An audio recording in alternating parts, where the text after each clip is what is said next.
다 같이 일어서서 임례송 부르심으로 살아계신 하나님 앞에 예배하겠습니다.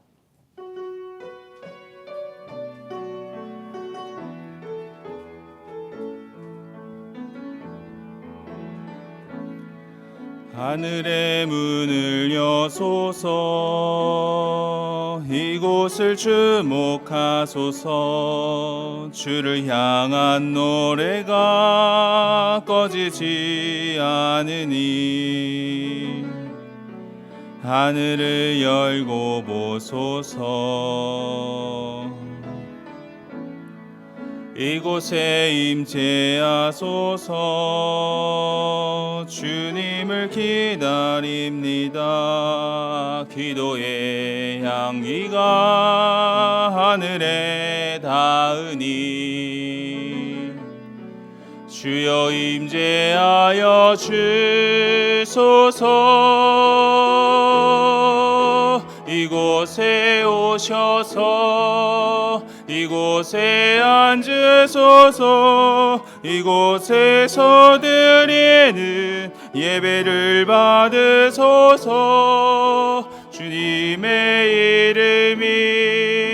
주님의 이름만이 오직 주의 이름만 이곳에 있습니다.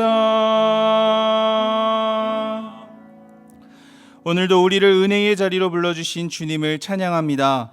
주님께 드리는 예배를 통해 주님만 영광 받으시고 예배하는 우리에게는 성령의 기름 부음을 허락하사 주의 영광을 위해 살아가게 하옵소서. 예수님의 이름으로 기도드립니다. 아멘.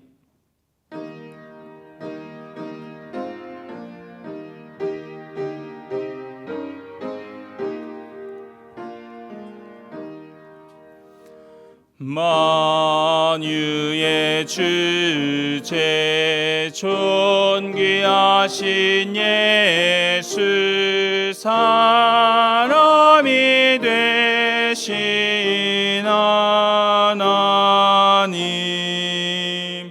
나 사모하여 영원히 섬길 내 영광 되신 주로다. 화려한 동산, 무성한 저수목, 다 아름답고 묘하나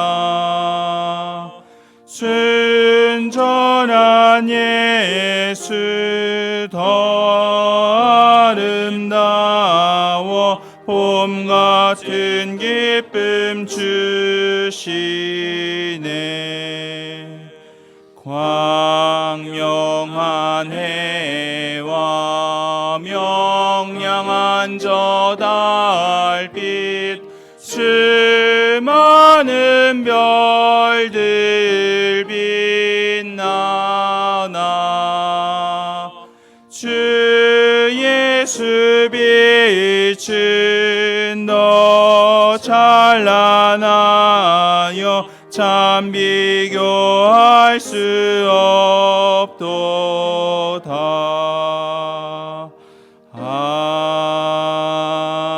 아멘.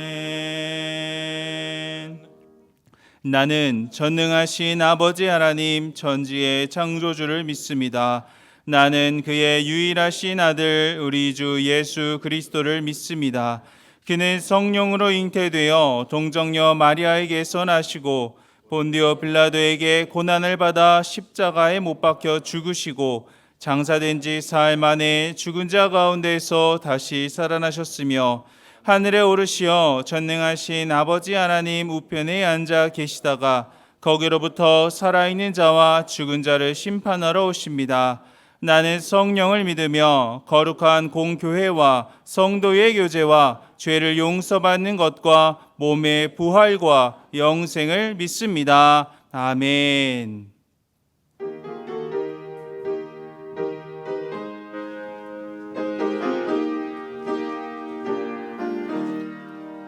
예수가 함께 계시니 시험이 오나 겁 없네.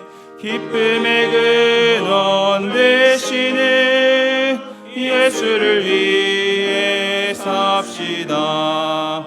날마다 주를 섬기며 언제나 주를 기리고 그 사랑 안에 살면서 딴 길로 가지 맙시다. 이 세상 사는 동안에 주 이름 전파하면서 무한한 복락 주시는 예수를 위해 삽시다. 날마다 주를 섬기며 언제나 주를 기리고 그 사랑 안에 살면서 딴 길로 가지 맙시다. 이 세상 친구 없어도 예수는 나의 친구니 불의한 일을 버리고 예수를 위해 삽시다. 날마다 주를 섬기며 언제나 주를 기리고 그 사랑 안에 살면서 딴 길로 가지 맙시다. 주께서 심판하실 때 잘했다 칭찬하리니 이러한 상급 받도록 예수를 위해 삽시다. 날마다 주를 섬기며 언제나 주를 기리고 그 사랑 안에 살면서 딴 길로 가지 맙시다.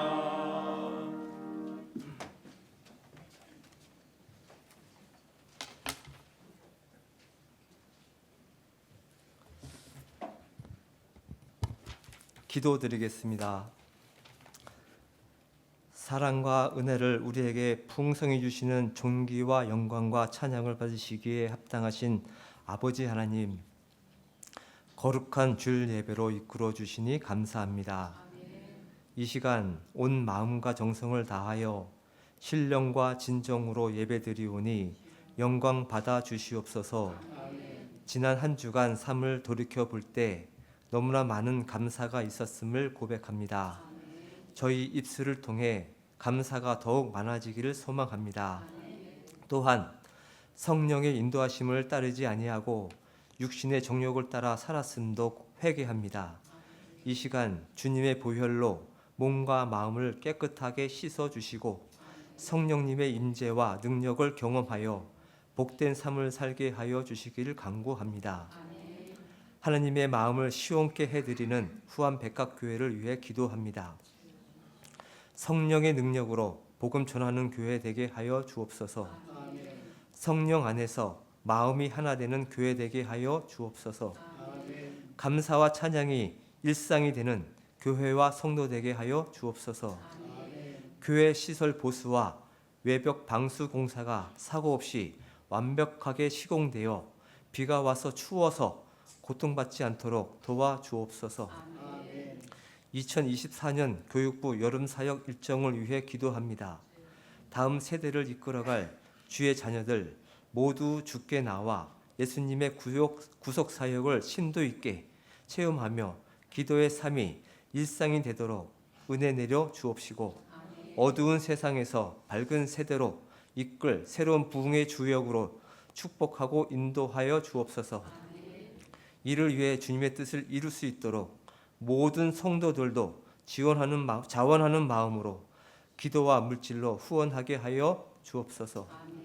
김선인 담임 목사님 영육간의 강건함을 허락해 주시옵시고 기도와 간구로 하나님의 미세한 음성을 듣고 선포될 때 심령이 회복되고 믿음으로 행하여 빛과 소금의 역할을 잘 감당함으로써 영적 싸움의 현장에서 싸워 이길 수 있도록 도와주시옵소서.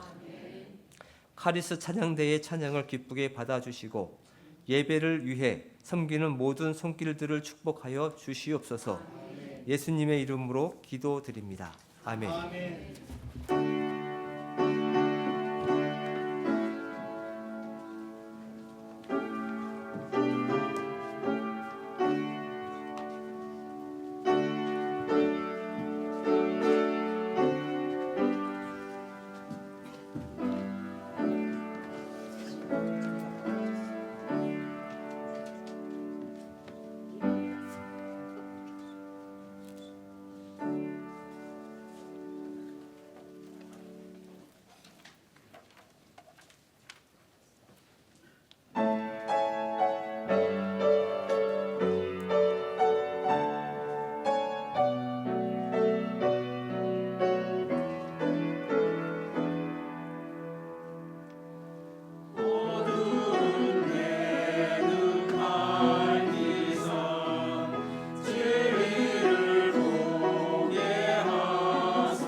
교회 소식 전해드리겠습니다. 이번 주 수요 예배는 교육부 헌신 예배로 드립니다. 이사분기 직원회가 오늘 2부 예배 후에 각 기관 원래회가 오늘 오후에 있습니다. 교회 시설 보수 및 외벽 방수 공사를 위한 목적 헌금에 함께 동참해 주시기를 부탁드립니다.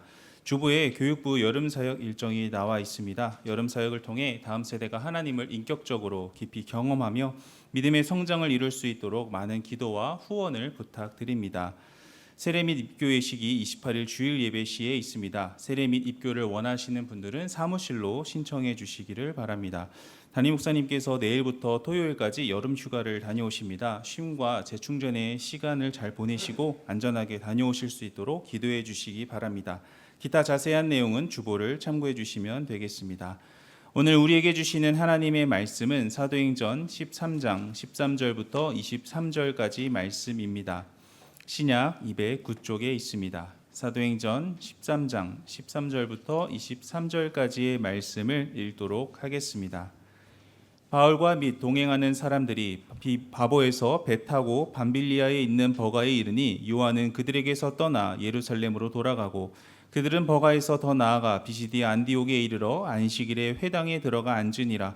율법과 선지자의 글을 읽은 후에 회당장들이 사람을 보내어 물어 이르되 형제들아 만일 백성을 권할 말이 있거든 말하라 하니 바울이 일어나 손짓하며 말하되 이스라엘 사람들과 및 하나님을 경외하는 사람들아 들으라. 이 이스라엘 백성의 하나님이 우리 조상들을 택하시고 애굽 땅에서 나그네 된 그 백성을 높여 큰 권능으로 인도하여 내사 광야에서 약 40년간 그들의 소행을 참으시고 가나안 땅 7족속을 멸하사 그 땅을 기업으로 주시기까지 약 450년간이라. 그 후에 선지자 사무엘 때까지 사사를 주셨더니 그 후에 그들이 왕을 구하거늘 하나님이 베냐민 지파 사람 기스의 아들 사울을 40년간 주셨다가 패하시고 다윗을 왕으로 세우시고 증언하여 이르시되 내가 이새의 아들 다윗을 만나니 내 마음에 맞는 사람이라 내 뜻을 다 이루리라 하시더니 하나님이 약속하신 대로 이 사람의 후손에서 이스라엘을 위하여 구주를 세우셨으니 곧 예수라. 아멘. 다 같이 일어서서 마음과 정성 다해 준비하신 예물 하나님께 봉헌하겠습니다.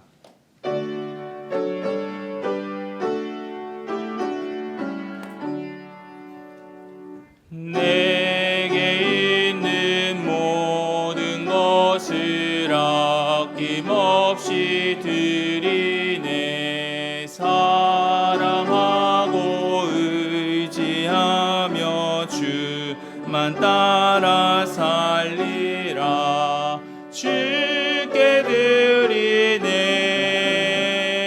주께 드리네. 사랑하는 구주 앞에 모두 드리네. 내게 있는 모든 것을 겸손하게 드리네. 세상 욕심 멀리하니 나를 받아주소서. 주께 드리네. 주께 드리네. 사랑하는 구주 앞에 모두 드리네. 내게 있는 모든 것을 주를 위해 드리네. 주의 성령 충만하게 내게 내려주소서. 주께 드리네. 주께 드리네. 사랑하는 구주 앞에 모두 드리네.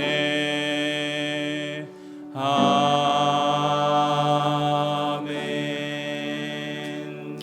하나님 아버지 감사합니다. 한 주간에 저희들의 삶을 주님의 능력의 손으로 붙잡아 주시고 또 주일에 우리 교우들이 함께 모여서 주님 앞에 예배하게 하시니 감사합니다. 하나님 주님의 은혜를 또 구하며 주의 얼굴을 구하며 주님 앞에 섭니다.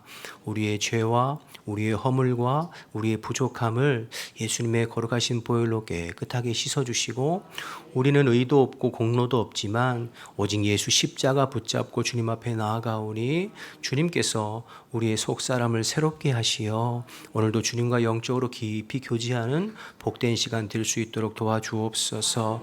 우리의 식어졌던 마음, 죽어져 있던 영혼이 성령으로 말미암아 다시 살아나고 회복되게 하시고 늘 주님과 동행하면서 또 영육 간에 강건하게 또 영적인 싸움을 싸워 이기는 우리 모두가 될 수 있도록 주님 인도하여 주옵소서.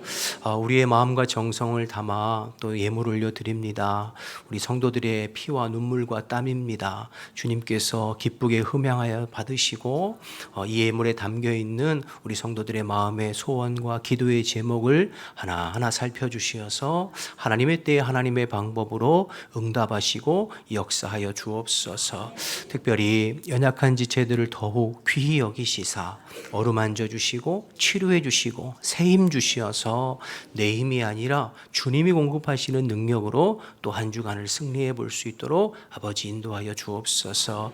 말씀 전하고 나눌 때 우리의 마음과 생각과 심령을 방해하는 모든 악한 영들은 예수의 이름으로 떠나가고 주 성령님께서 일하시고 역사하여 주옵소서. 함께 하실 줄 믿고 예수님 이름으로 기도드립니다. 아멘. 자리에 앉겠습니다. 우리 옆에 분들 인사하실 때 한 주간 주 안에서 평안하셨습니까? 인사하시고.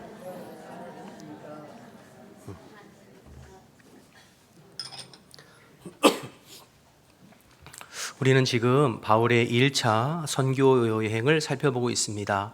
지난주에 1차 선교 여행의 첫 번째 선교지였던 구브로 섬에서의 선교를 우리가 이미 살펴보았는데요.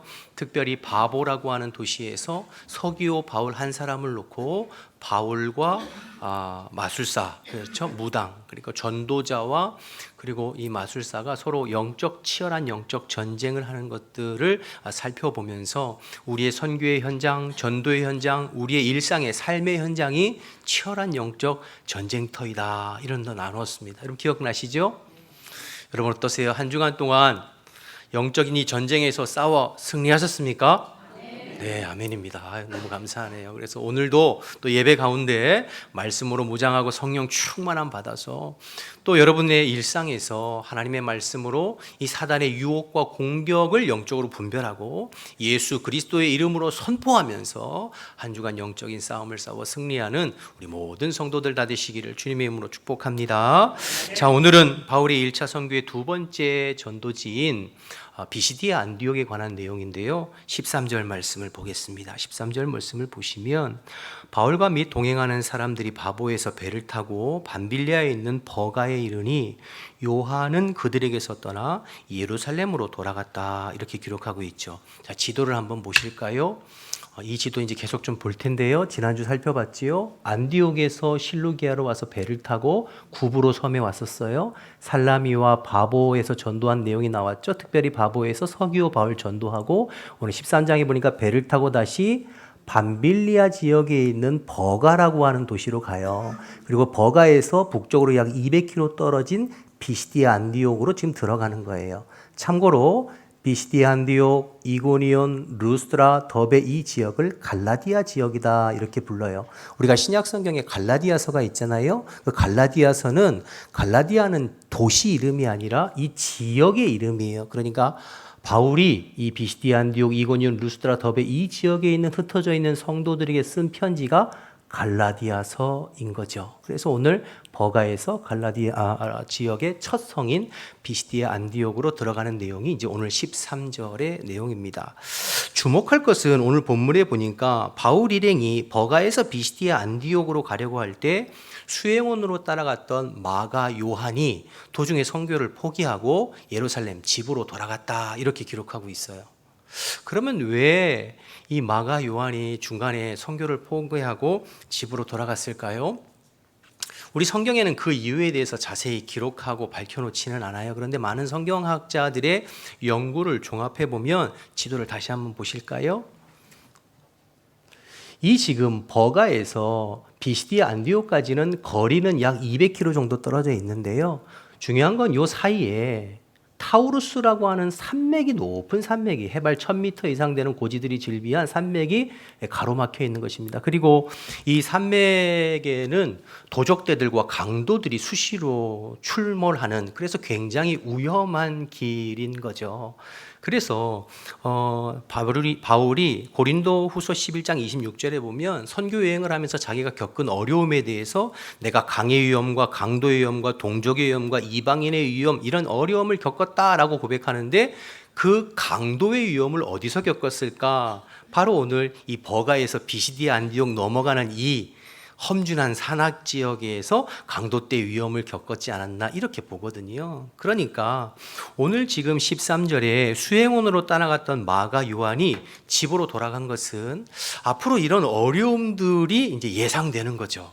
고난이 예상되고 어려운 길이 예상되고 구부러 섬에서도 만만치 않았는데 그래서 지레 겁을 먹고 선교를 포기한 것이 아닌가 이렇게 추정하는 것입니다. 상당히 일리가 있는 내용인데요. 왜냐하면 바나바의 조카였던 이 마가 요한은 상당히 부유한 집 자식입니다. 그러니까 어려서부터 고생 없이 곱게 컸을 가능성이 굉장히 높아요. 오늘 본문 앞에 12장 12절 말씀을 한번 보실까요? 12장 12절 보시면 이렇게 돼 있어요. 깨닫고 마가라 하는 요한의 어머니 마리아의 집에 가니 여러 사람이 거기 모여 기도했다고 그랬잖아요. 그러니까 베드로가 옥에 갇혔을 때 성도들이 기도했던 내용인데 어디 모여서 기도했다고요? 마가 요한의 그 어머니의 집. 이게 여러분 우리가 소위 말하는 마가 요한의 다락방이에요. 그 사도행전 2장에 120명의 문도들이 모여서 열심히 기도했던 그 장소가 바로 이 장소거든요. 그러니까 마가 요한의 어머니 마리아의 집이니까 그러니까 쉽게 말하면 지금으로 말하면 마가 요한은 건물주 아들인 거죠.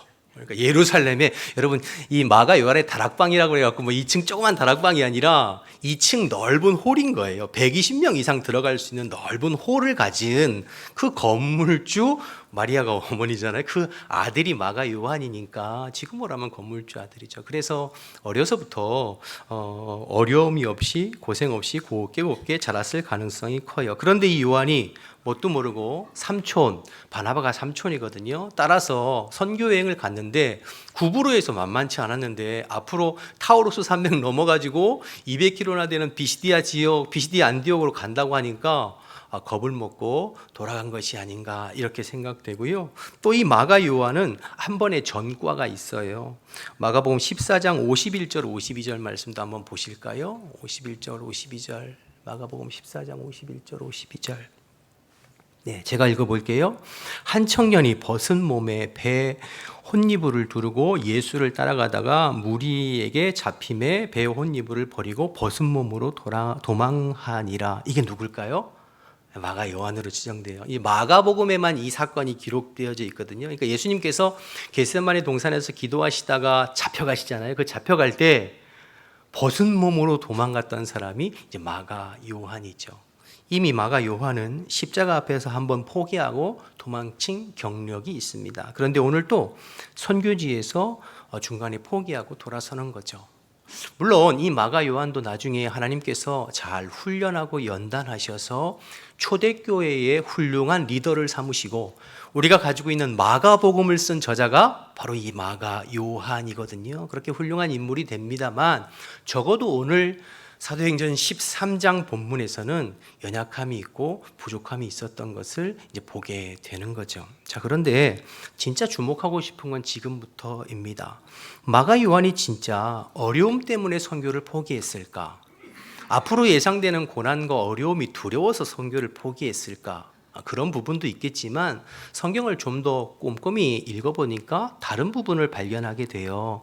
우리 앞에 2절 3절 거슬러서 다시 보실까요? 2절 3절 보시면 13장 2절 3절 주를 섬겨 금식할 때 성령이 이르시되 내가 불러 시키는 일을 위하여 바나바와 사울을 따로 세우라 하시니 이에 금식하며 기도하고 두 사람에게 안수하여 보냈다고 그랬죠. 즉 바나바와 바울은 누가 불러 세우셨어요? 성령이 불러 세우시고 보내셨어요. 즉 주님의 부르심과 주님의 보내심, 부르심을 가리켜 소명이라고 하고 보내심을 가리켜 사명이라고 하죠. 그러니까 바울과 바나바는 주님께서 나를 선교사로 부르셨다고 하는 분명한 소명의식을 가지고 주님께서 나에게 이 일을 맡기셨다고 하는 사명감을 가지고 선교여행을 출발한 거예요. 그래서 4절에도 보시면 두 사람이 성령의 보내심을 받아 실루기아로 내려갔다 이렇게 표현하고 있잖아요. 최초의 선교자인 바울과 바나바는 주님이 나를 부르셨다고 하는 분명한 소명의식과 주님이 내게 이 일을 맡기셨다고 하는 사명감으로 선교를 떠난 거예요. 그런데 오늘 본문에 나오는 마가 요한에게는 이러한 내용들이 기록되어 있지 않아요. 그냥 선교지를 쫓아 따라간 것이죠. 13장 5절 말씀을 보시면, 여러분 5절을 보시면 살라미에 이르러 하나님의 말씀을 유대인의 여러 회당에서 전할세 요한을 수행원으로 두었다고 그랬잖아요. 바나바와 요한의 수행원으로 보조, 헬퍼 이렇게 볼 수가 있는 것이죠. 두었다 이렇게 기록. 그러니까 요한은 성령의 부르심을 받아 선교에 나섰다는 이야기가 안 나와요. 요한이 어떻게 선교에 동참하게 됐는지, 삼촌인 바나바가 가자고 해서 따라갔는지, 아니면 그의 어머니였던 마리아가 권면하고 강권해서 따라 나섰는지 정확하게는 알 수 없습니다만, 그러나 성경을 통해서 우리가 깨닫게 되고 확인할 수 있는 것은 바나바와 바울은 분명한 부르심의 소명의식을 가지고 선교를 나눠 갔고, 마가 요한은 소명의식 없이 그냥 선교에 따라 나선 것으로 보여집니다. 똑같이 선교여행을 떠납니다. 똑같은 길을 가고 똑같은 음식을 먹고 똑같은 사람들을 만나고 전도하고 사역을 합니다. 별 차이가 없는 것처럼 느껴져요. 그런데 중요한 순간 어려운 일이 생기니까 달라지는 것입니다. 분명한 소명의식을 가진 사람은 어려워도 힘들어도 장애를 만나도 선교를 포기하지 않습니다. 왜죠? 하나님이 나를 선교사로 부르셨다. 하나님께서 이 일을 내게 맡기셨다고 하는 분명한 소명의식이, 사명감이 있기 때문이죠. 그런데 이 소명의식이 분명하지 않은 사람은 어려운 일이 생기면 금방 포기합니다. 일이 잘 되고 열매가 있고 재미있고 사람들이 칭찬하고 또 신나고 즐거울 때는 열심히 하는데, 어려움을 만나고 고난을 만나고 장애가 생기고 힘든 일이 생기면 쉽게 포기합니다. 왜죠? 분명한 소명의식과 사명감이 없기 때문이죠. 하나님이 나를 불러 이 일을 맡기셨다고 하는 분명한 소명의식이 없기 때문입니다. 여러분, 이 부분이 굉장히 중요한 부분입니다. 그래서 오늘 말씀의 13절 끝을 다시 보시면, 요한은 그들에게 떠나 예루살렘으로 돌아갔다 이렇게 표현하는데요. 14절을 연이어서 보시면 그들은 누굽니까? 바울과 바나바는 버가에서 어떻게 했다고 그랬죠? 더 나아가, 앞으로 더 나아갔다 이렇게 기록하고 있잖아요. 여러분, 이 차이예요. 여러분, 똑같이 어려운 일을 만나도 분명한 소명의식과 사명감을 가진 사람들은 앞으로 더 나아가려고 힘씁니다. 그 어려움을 극복하고 어떻게든 주님께서 주신 사명을 감당하게 앞으로 나아가려고 힘써요. 근데 소명의식이 없는 사람은 어려움이 만나면 떠나고 돌아가게 되는 거죠. 포기하게 되는 거죠. 이게 차이가 나는 것입니다. 여러분, 요즘 신학교의 신학생들, 신대원생들이 사역을 기피하는 현상들이 벌어지고 있습니다. 사역을 해봐야 사역이 어렵기도 하고 사례비도 적고 힘만 들고 하니까 그냥 사역하기보다는 아르바이트 열심히 해서 학비 벌어서 열심히 공부하는 편이 낫겠다 이렇게 생각하고 사역을 기피하는 신학생들이 점점 늘어나고 있어요. 물론 개인의 형편과 사정이 다 다르기 때문에 전체를 싸잡아서 뭐라고 할 수는 없겠죠. 그러나 좀 더 깊이 파고 들어가 보면 분명한 소명의식이 있느냐 없느냐의 차이입니다. 주님이 나를 목회자로 부르시고 내게 이 일을 맡기셨다는 분명한 소명의식이 있으면 힘들어도 어려워도 고난이 있어도 쉽게 이 일을 내려놓고 포기할 수가 없습니다. 왜요? 주님이 나를 부르시고 주님이 내게 이 일을 맡겨주셨으니까요. 그러나 이 소명의식이 불분명하면 자꾸 왔다 갔다 하는 거죠. 여러분, 이 소명의식은 비단 목회자들에게만 해당되는 이야기는 아닙니다. 교회 안에 있는 모든 직분자들은 소명의식이 있어야 돼요. 사명감이 있어야 돼요. 하나님이 나를 부르시고 하나님께서 맡겨주셨다. 여러분, 목사나 장로나 안수집사나 권사나 집사나 이 모든 직분은 누가 주신 거예요? 분명히 말씀해 보세요. 이거 누가 주신 거예요? 하나님이 주신 것입니다. 나는 주님 앞에 한없이 부족하고 연약하지만 이런 부족한 나를 충성되이 여기셔서 주의 몸된 교회의 직분을 허락하신 거예요. 주님이 부르셔서 주님이 맡겨주셨는 거예요. 이 분명한 소명의식이 있고 일하는 것이 중요하죠. 물론 겉으로 보면 사람이 주는 것처럼 보일 수도 있어요. 오늘 3절을 다시 보시면 3절에 이에 금식하며 기도하고 두 사람에게 안수하여 보냈다고 그랬어요. 여러분, 안수는 누가 했을까요? 사람들이 했죠. 안디옥 교회 다른 리더들이 안수했겠죠. 겉으로 보기에는 사람들이 안수하고 사람들이 준 것처럼 보였겠죠. 그러나 그 배후에 누가요? 주님이, 성령께서 우리를 부르시고 우리에게 귀한 직분과 사명을 허락하신 줄로 믿습니다. 이 소명의식이 있느냐 없느냐에 따라서 내게 주신 직분에 대한 태도가 달라지고 내게 주신 직분을 감당하는 그 모습이 달라지는 거죠. 사랑하는 여러분, 수많은 교회들이 있습니다. 한국에 수많은 교회들이 있죠. 서울에 수많은 우리 후암동만 해도 9개나 되는 교회들이 있어요. 그 수많은 교회 중에 하나님께서 저와 여러분을 우리 후암백합교회 목사요, 장로요, 권사요, 집사요, 안수집사요, 성도로 부르신 줄로 믿습니다. 누가 한 것이 아니라 주님께서 부르신 거예요. 그러니 그 직분이 크든 작든 하나님이 나를 부르시고 내게 주신 직분이라는 것을 내가 분명히 알고 분명한 소명의식과 사명감이 있다면 이것에 대해서 최선을 가지고 맡겨진 직분 잘 감당하는 저와 여러분이 되어야 될 줄로 믿습니다. 힘들다고 어렵다고 내 삶의 형편이 이러쿵저러쿵 여러 가지 이유로 인하여서 쉽게 포기하는 거 직분자의 자세는 아니에요. 오늘 마가 요한처럼 중간에 내려놓고 포기하는 일 없기를 주님의 이름으로 축복합니다. 고린도전서 4장에 맡겨진 자들에게 구할 것은 충성이라 말씀하셨고 계시록 2장에 내가 죽도록 충성하라 그리하면 생명의 면류관을 내게 주리라 말씀하셨습니다. 주님의 말씀 기억하셔서 분명한 소명의식과 사명을 가지고 내게 주신 직분을 끝까지 감당하여 주님 앞에 섰을 때 잘했구나 칭찬받는 저와 여러분 우리 모두 다 되시기를 주님의 이름으로 축복합니다. 자, 이렇게 어려움을 뚫고 두 번째 선교지인 비시디 안디옥으로 들어갑니다. 14절을 보시면 그들이 버가에서 떠나 나아가 비시디 안디옥에 이르러 안식일에 어디에 들어가죠? 회당에 들어갑니다. 비시디 안디옥에 들어가서 가장 먼저 이제 회당을 찾아가죠. 자, 이제 우리가 바울의 1차, 2차, 3차 전도 여행을 계속 살펴볼 거예요. 그런데 바울의 1차, 2차, 3차 전도 여행, 바울의 선교 여행의 특징이 있습니다. 바울은 세 가지 전략을 가지고 선교 여행을 했어요. 새벽에 제가 몇 번 이 설명을 드렸는데요. 세 가지 특징. 첫 번째는 바울은 거점 중심으로 선교를 했어요. 그 지역에 거점이 될 만한 큰 도시를 찾아가면서 전도했어요. 시골로 가지 아니하고. 왜 그랬을까요? 도시에는 사람들이 많이 모이고 그래야 복음이 빨리 확산될 것 아니에요. 그래서 거점이 될 만한 큰 도시를 중심으로 선교했습니다. 본문에 나오는 비시디 안디옥, 다음 주에 이고니온, 루스드라, 더베 전부 다 갈라디아 지역에 있는 거점 도시들이에요. 그래서 바울은 첫 번째 도시, 큰 도시, 거점 도시를 중심으로 선교했다. 두 번째는 도시에 들어가면 가장 먼저 회당을 찾아갑니다. 회당에는 누가 있죠?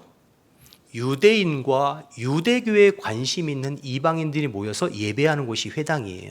16절 말씀을 보실까요? 오늘 16절 보시면 바울이 일어나 손짓하여 말하되 이스라엘 사람들은 유대인을 말하죠. 및 하나님을 경외하는 사람들아, 이 사람들은 이방인 중에서 유대교에 관심이 있어서 유대교 회당 예배에 참석한 앞에 10장의 고넬료와 같은 사람이 이런 사람들입니다. 뒤에 26절에도 똑같은 표현을 쓰고 있어요. 같은 사람들이거든요. 그러니까 이들은 이미 구약 성경에 대해서 알고 있고 여호와 신앙을 알고 있습니다. 그리고 바울 자신도 유대인이고요. 그러니까 훨씬 더 복음 전하기가 편하죠. 그래서 바울은 항상 도시를 찾으면 회당을 찾아 들어갔습니다.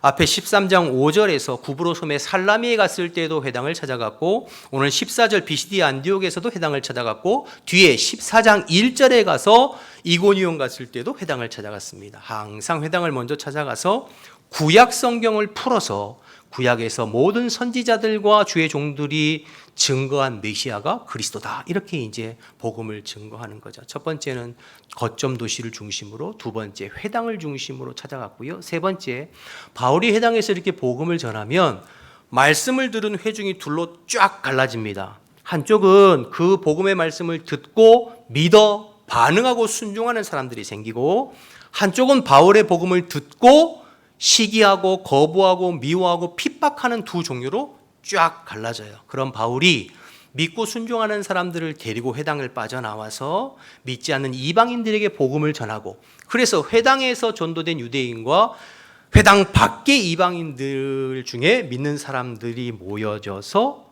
교회가 생기는 거예요. 그리고 그 교회가 생기면 바울이 그들을 말씀으로 양육하고 또 다른 거점 도시로 가서 역시 회당을 찾아가서 복음 전하고 믿는 사람들을 데리고 나와서 믿지 않는 이방인들과 함께 교회를 세우고 또 다른 도시로, 이렇게 계속해서 반복된 1차, 2차, 3차 전도행이 항상 그런 것을 보게 됩니다. 여러분, 이렇게 거점 중심으로 회당 중심으로 또 복음을 전했기에 바울이 그 빠른 시간 내에 소아시아와 유럽 전역에 복음을 전할 수가 있었던 것이죠. 좋은 전략으로.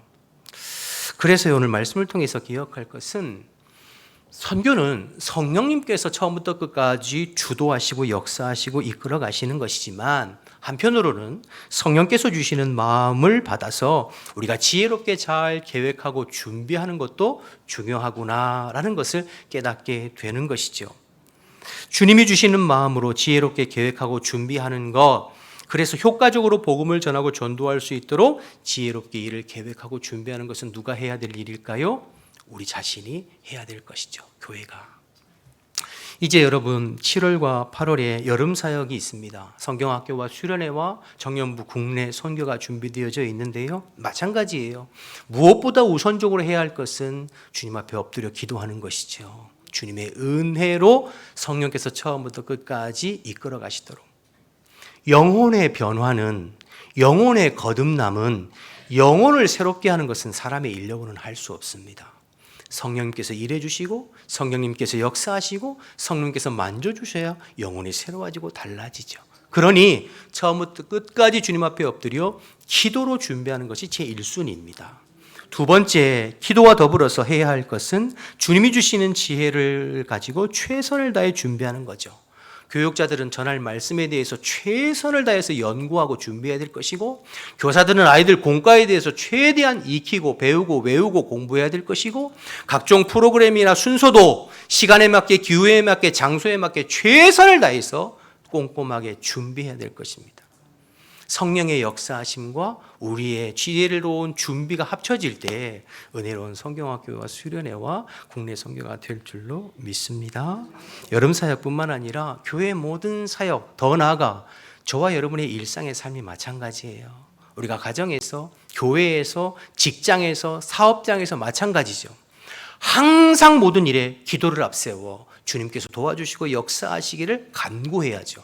더불어서 내가 할 수 있는 것 최선을 다해 주님 주시는 지혜로 준비하고 계획하고 하는 것이 중요하죠. 이 두 가지가 합쳐질 때 여러분의 삶을 통해서 하나님께서 선하게 일하시고 역사해 주시고 부흥을 경험하게 할 줄로 믿습니다. 오늘 바울처럼 지혜롭게 잘 준비해서 주의 일들을 잘 감당하는 주의 일꾼들 다 되시기를 주님의 이름으로 축복합니다. 특별히 교육부 여름 사역을 위해서도 꼭 그렇게 기도해 주시기를 바랍니다. 자, 이제 마지막으로 이렇게 회당에 들어간 바울이 기회를 얻어 설교를 하기 시작하는데요.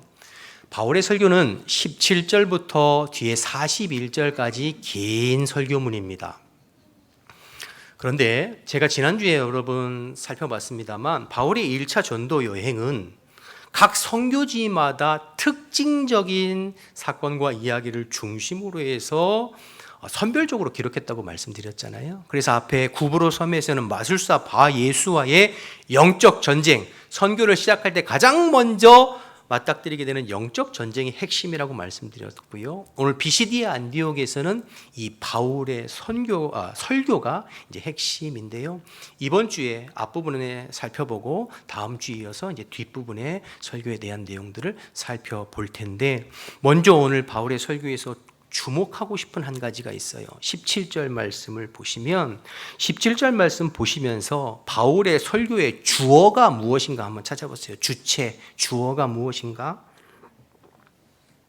17절 보실까요? 이 이스라엘 백성의 하나님이 우리 조상들을 택하시고 애굽에서 나그네 된 그 백성을 높여 큰 권능으로 인도하여 내셨다. 바울의 설교의 주어가 누굽니까? 하나님이시죠. 그렇죠? 하나님이 주어예요. 뒤에 따르는 모든 동사들은 하나님이 행하신 일들을 뒷받침하고 있는 거예요. 여러분 17절부터 가만히 다시 보실게요.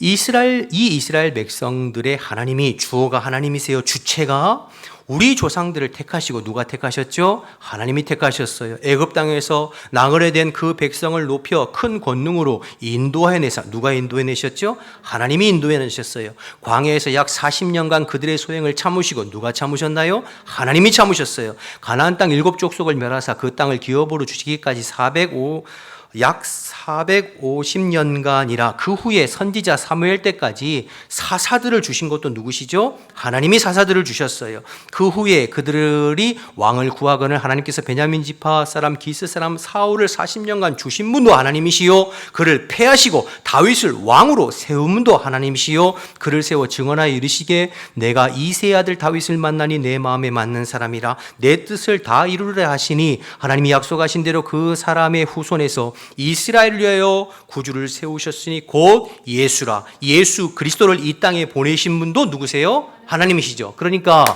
처음부터 끝까지 바울의 설교의 주어는 하나님이시고, 처음부터 끝까지 이 모든 일을 계획하시고 행하신 분이 누구세요? 하나님이시죠. 여러분, 이게 설교예요. 설교가 다른 것이 아니라 하나님이 행하신 일들을 증거하는 것이 설교입니다. 하나님이 우리 가운데 일하시고 역사하신 것들을 증거하는 것이 설교고, 그러면 하나님께서 우리를 위해서 행하신 일 중에 가장 위대하고 놀라운 일이 무엇입니까? 예수 그리스도를 이 땅에 보내셔서 예수 그리스도로 말미암아 우리의 모든 죄를 지고 십자가에 죽으시고 부활하심으로 죄 문제 해결해 주시어 그 예수를 믿는 자마다 멸망치 않고 구원하게 해주신 그 일이 하나님이 행하신 일 중에 가장 크고 놀라운 일인 줄로 믿습니다.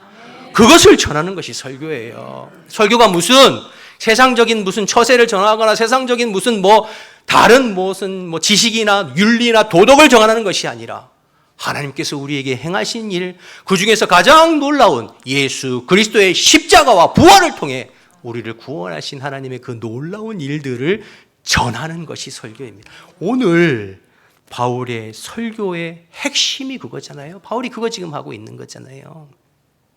자, 그런데 오늘 중요하게 살펴볼 것은 바로 이 설교의 주체가 하나님이라는 것입니다. 이 말은 우리의 구원의 주체가 하나님이시라는 거예요. 이 역사의 주체가, 주인이 하나님이신 줄로 믿습니다. 성경에는 수많은 인물과 사건들과 이야기들이 기록되어져 있지만, 그러나 그 인물들이 주인공이 아니라, 주어가 아니라 하나님이 주어세요. 하나님이 역사의 주체요, 하나님이 구원의 주체인 줄로 믿습니다. 우리가 역사를 영어로 히스토리라고 하잖아요. His story예요. 그분의 이야기입니다. 역사는 하나님께서 이 인류를 어떻게 창조하시고 죄로 타락한 이 인류를 어떻게 구원해 주시는지를 기록하는 것이 역사이죠. 사랑하는 여러분, 그래서 모든 역사의 주체, 우리의 인생의 주어, 역사의 주어, 구원의 주체 주어는 하나님이십니다. 여러분, 너무너무 중요해요. 마찬가지로 신앙생활에서 가장 중요한 것은 내 인생의 주어가 누구인가를 분명히 하는 것이 제일 중요합니다.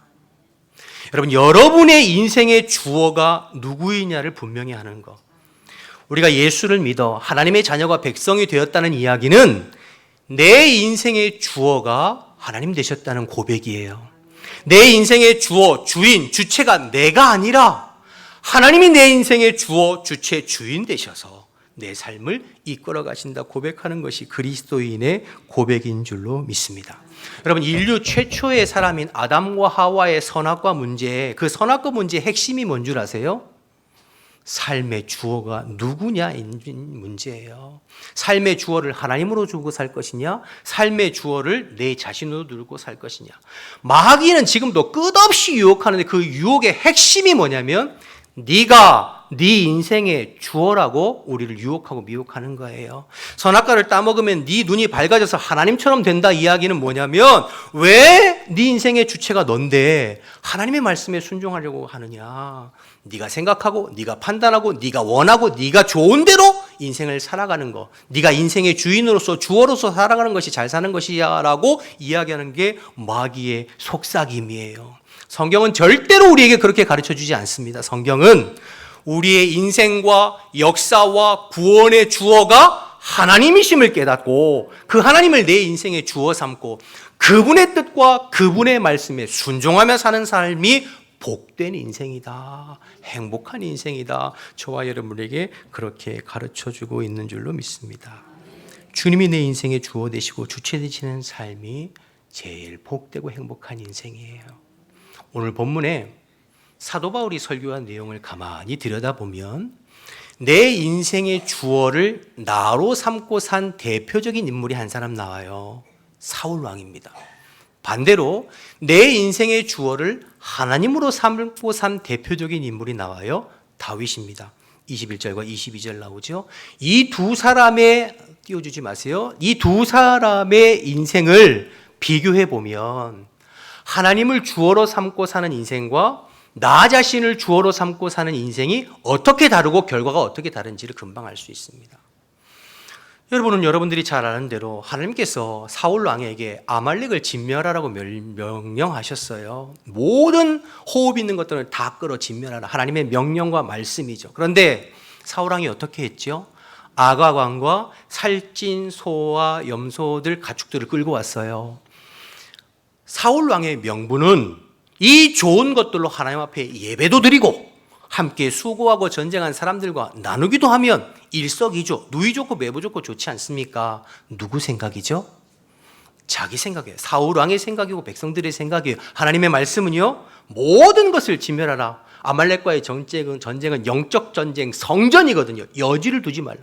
그런데 사울 왕은 자기 생각, 즉 하나님 나를 주어로 삼고 사는 사람들은 하나님 말씀보다 내 생각, 내 판단, 내 뜻이 앞서는 거죠. 내가 주어된 인생이에요. 반대로 다윗은 여러분 사울 왕에게 쫓길 때 사울 왕이 동굴에 용변보로 들어올 때가 있었잖아요. 주변의 모든 신하들도 조로에 찬습니다. 지금 사울을 죽이면 지금까지 당신이 고생했던 모든 것들이 끝나고 바로 왕이 될 수 있습니다. 그럴듯하죠. 그런데 다윗이 어떻게 했습니까? 거절했어요. 이유가 뭐죠? 하나님이 기름 부어 세운 종을 내가 손댈 수 없다는 이유 한 가지예요. 이 말은 하나님이 말씀으로 허락하지 않으신 것을 내가 행할 수 없다는 거예요. 내 생각도 중요하고 사람들의 의견도 중요하지만 하나님의 말씀에 허락하지 않은 것을 내가 행할 수 없다. 그래서 여러분 하지 않은 것이죠. 하나님을 내 인생의 주어 삼고 산 사람의 모습입니다. 그래서요, 내가 인생의 주어된 사람은 하나님의 말씀보다는 내 생각이 앞서요. 그리고 하나님의 말씀을 내 생각을 정당화하는 수단과 도구로 이용하려고 하죠. 반대로 하나님을 내 인생의 주어 삼고 사는 사람들의 특징은 내 생각보다는 하나님의 말씀이 우선이고 하나님의 말씀에 나 자신을 처복종시키려고 애씁니다. 하나님을 수단 삼는 것이 아니라 그분을 내 인생의 목적 삼고 사는 것, 그것이 하나님의 주어된 삶의 특징, 인생의 특징이죠. 여러분 비슷한 것 같지만 전혀 다른 삶입니다. 함께 신앙생활하지만 전혀 다른 삶이에요. 결론이 어떻게 되는지 보세요. 21절, 22절 보시죠. 이 두 인생의 결론이 21절, 그 후에 그들이 왕을 구하거늘 하나님이 베냐민 지파 사람 기스 사람의 아들을 사울을 40년간 주셨다가 그다음 뭐죠? 패하시고 자기를 인생의 주어 삼고 사는 삶의 결론입니다. 패하시고 똑같이 왕은 됐어요. 다윗을 왕으로 세우시고 증언하여 이르시되 내가 이새의 아들 다윗을 만나니 그다음 뭐라고 말씀하시죠? 내 마음에 맞는 사람, 옛날 번역엔 합한 사람, 내 뜻을 그를 통해 다 이룰 것이다. 여러분, 두 사람은 똑같이 이스라엘의 왕이 됐습니다. 두 사람의 입술로 다 하나님을 이야기하고 신앙을 이야기했어요. 한 사람은 그의 인생의 주어가 자기 자신이고 하나님을 수단 삼았어요. 또 한 사람은 하나님이 인생의 주어이고 자기 자신이 그 하나님의 말씀의 뜻에 자기 자신을 처복종시키려 무던히 애를 썼죠. 똑같이 왕은 됐지만 한 사람의 인생은 하나님께서 패하시고 한 사람의 인생은 그는 내 마음에 합한 자다. 그의 삶을 통해 내가 그를 통해 이루고자 하는 뜻을 다 이루리라 하면서 주님의 뜻을 이루었어요. 같은 왕이 되었지만 같이 신앙생활하는 것 같지만 전혀 다른 모습을 보게 되는 것입니다. 하나님의 평가가 다르고 그들의 결말이 다른 것을 보게 됩니다. 사랑하는 여러분, 저와 여러분이 내 인생의 주어가 하나님이심을 기억하고 그분을 주인 삼고 그분의 말씀에 순종하는 저와 여러분 되시기를 주님의 이름으로 축복합니다. 마지막으로 한 말씀 나눠보면 하나님을 내 인생의 주어 삼고 사는 삶의 최종적인 목적지, 최종적으로 그의 삶을 통해서 집중하고 드러내는 것은 무엇일까요? 예수 그리스도입니다. 하나님을 내 인생의 주어 삼는 사람의 최종적으로 그의 삶을 통해서 드러내고 증거하고 나타나는 결론은 예수 그리스도세요. 여러분, 오늘 성경 본문을 보면 24절 25절에 보시면 읽지 않았지만 하나님을 인생의 목적으로 삼고 산 또 한 사람의 인물이 등장해요. 누구인가요? 세례 요한입니다. 세례 요한의 삶도 온전히 하나님을 주어 삼고 살았어요. 그런데 그의 삶의 전체를 통해서 무엇에 집중하고 있나요? 예수님에 집중하고 있죠. 예수 그리스도를 증거하고 드러내는데 그의 삶을 헌신하고 있어요. 여러분, 세례 요한이 사람들이 인기가 굉장히 많았습니다. 전부 그가 우리가 기다리는 메시아가 아닐까 주목할 때 요한이 뭐라고 그래요? 나는 그리스도가 아닙니다. 나는 내 뒤에 오실 분의 신발끈 풀기도 감당하지 못합니다. 자기를 내리고 자기 뒤에 오신 그리스도를 증거하고 증언하고 내세우는 데 최선을 다하죠. 세례 요한은 30세의 꽃다운 나이에 순교했지만 그의 삶은 오직 예수 그리스도를 위해서 불꽃처럼 살다 간 사람이 세례 요한입니다. 오늘 본문의 사도 바울도 마찬가지죠. 그래서 하나님을 인생의 주어 주인으로 삼고 사는 사람들의 삶은 결국에는 예수 그리스도께 집중하고 예수 그리스도를 증거하고 예수 그리스도를 드러내는 삶을 살게 되는 줄로 믿습니다. 사랑하는 여러분, 오늘 사도 바울의 설교를 통해서 저와 여러분의 삶도 하나님이 내 인생의 주어 되셔서 내 삶을 통해서 오직 그리스도만을 드러내고 증거하는 복된 삶 살게 되시기를 주님의 이름으로 축복합니다. 그래서 다윗처럼 세례 요한처럼 사도 바울처럼 하나님 마음에 꼭 맞는, 하나님 마음을 시원케 해드리는, 하나님의 기쁨이 되어지는 주님의 자녀, 주님의 백성들, 주님의 일꾼들, 주님의 직분자들 다 되시기를 주님의 이름으로 축원합니다. 우리 다 같이 일어나셔서 찬양하고 함께 기도하겠습니다.